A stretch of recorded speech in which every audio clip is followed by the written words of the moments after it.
Halo, Assalamualaikum warahmatullahi wabarakatuh. Saya Baby Yuwono. Sore ini pengen lagi ngajak ngobrol, mudah-mudahan belum bosen, tentang lanjutan dari Inner Beauties ya. Kemarin kita sudah obrolin bahwa ternyata inner beauty itu bukan cuma satu, bukan cuma tentang kalau ada seorang yang charming, dia berarti punya inner beauty. Nah, apakah yang lain-lain gak punya inner beauty? Yang misalnya yang pendiam gitu ya.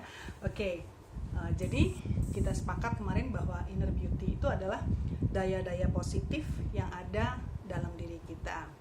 Nah, kalau ternyata banyak, ada sikap hemat, ya, ada jalan pikiran yang logis, ada orang yang pengasih, ada orang yang sabar, ada orang yang tegas tapi tidak kasar alias asertif. Berarti kan inner beauty itu banyak. Nah, berarti alhamdulillah kita semua punya inner beauty dalam hal masing-masing gitu ya. Ada yang orangnya sabar dan ramah meskipun nggak teliti gitu ya. Ada yang orangnya pendiam tapi orangnya helpful banget gitu ya. Nah, sekarang berarti kita maju sedikit, yaitu kalau gitu, kalau saya sudah punya beberapa inner beauty yang saya rasain ada dalam diri saya sebagai kekuatan saya, terus kira-kira apa yang belum saya punya ya gitu.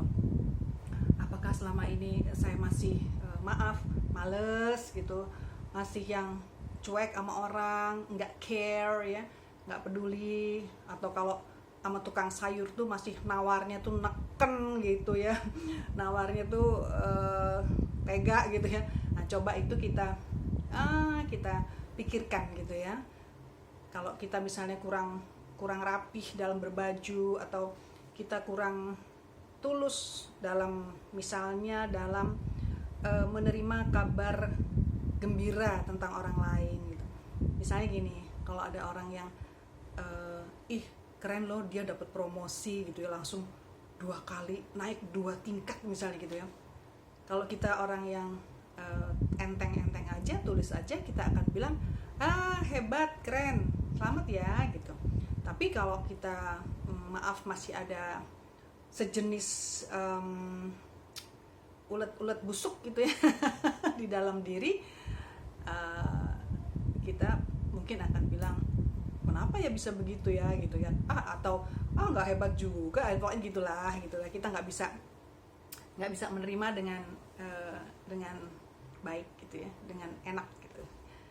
Nah, marilah kita sekarang mencoba untuk mengenali diri gitu ya, untuk menyisir gitu ya, atau menganalisis, self-analyze gitu, kira-kira apa yang harus saya tumbuhkan ya, atau yang sudah ada sedikit tapi belum saya optimize gitu ya, seperti itu gitu loh. Setiap orang gitu ya, saya rasa perlu untuk mengenali kekuatan diri masing-masing dan apa yang belum kuat, padahal ada gitu ya, padahal ada. Setiap orang tuh pasti ada kok, ada daya asal itu pasti ada, cuman itu mau apa enggak ditumbuhkan. Jadi begini, kalau dalam dunia profesional gitu ya, apa sih pentingnya inner beauties itu?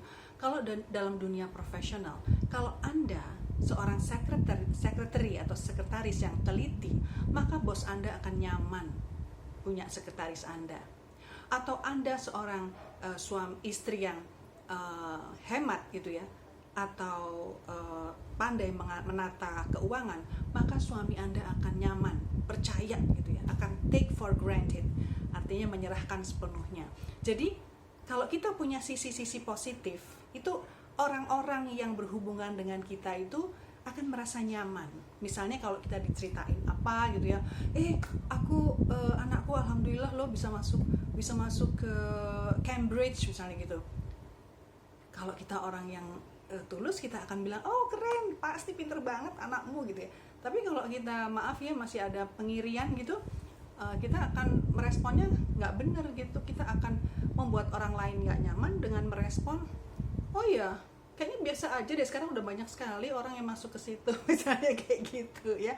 Jadi insya Allah mudah-mudahan itu menjadi ikhtiar kita bersama untuk menumbuhkan yang sudah ada dan menumbuhkan lagi yang masih sedikit gitu ya, yang masih sedikit, atau mempertahankan yang sudah ada.